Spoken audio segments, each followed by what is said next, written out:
Hey,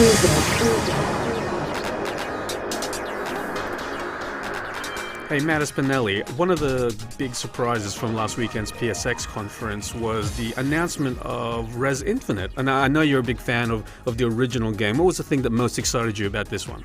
Well, just the idea that a lot of people are going to be able to get their hands on this now. You know, it was sort of an older game, came on the PS2, actually came out on Dreamcast before that. That's right.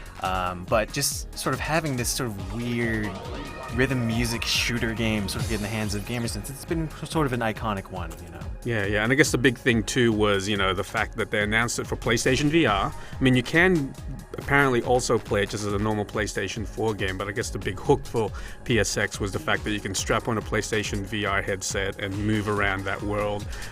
Is that something that excites you, do you think, as a fan of the original game? Given the aesthetic and the visuals of it, yeah, definitely. Just to have that sort of next level of immersion within that game in general will definitely be a crazy step up by comparison if I haven't played it in the past. Yeah, you're right, because the original narrative of this game was, you know, you're a hacker trying to sort of like infiltrate this system, and it just seems to fit really well within the conceit of the game already.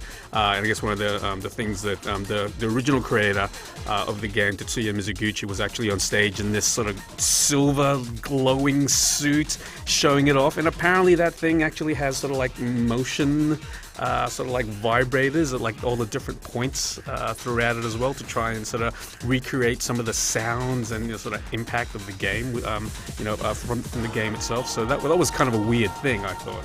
Right.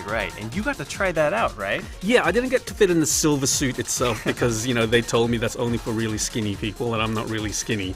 And it essentially just wrapped around your arms, your chest, and your legs, and had, I think, 26 panels that actually vibrated depending on what was actually happening on screen. So I got to do a really, really quick demo of that. Like, it probably took about 10 minutes to get the suit on, and the demo itself was only about 2. So, you know, I left that wanting to experience more. The vibrations on you, you know, felt... You know, I don't want to sound creepy, but it felt really good.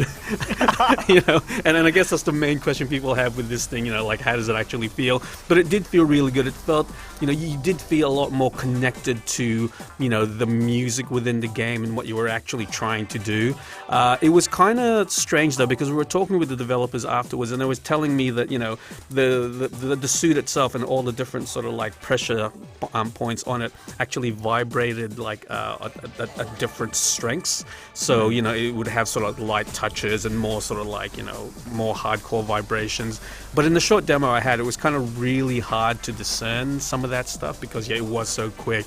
I was trying to get used to the whole sensation of being, you know, in PlayStation VR and doing it at the same time. Right. But unfortunately, apparently it's not going to be a commercial product? No, it's not going to be a commercial thing. I mean, the suit that they had on for certain journalists at PSX was one that they developed within a university in Japan. So all this stuff is just prototype. So what they're telling us is they have no real plans right now to actually try and make this a commercial viable thing, but who knows? I think the reaction was, you know, pretty positive afterwards. Like, is that sort of suit something you'd want to try, Matt? Definitely, and I can imagine it could make for kind of a crazy, weird experience. Yeah, I think Rez in VR is still something that I'm really looking forward to. If that motion suit ever came out, I would love to play it in that, but I think Rez in VR is something that on its own will be good enough. And right now we don't exactly know what the release date for this thing is, but, you know, I think we're all hoping 2016 sometime.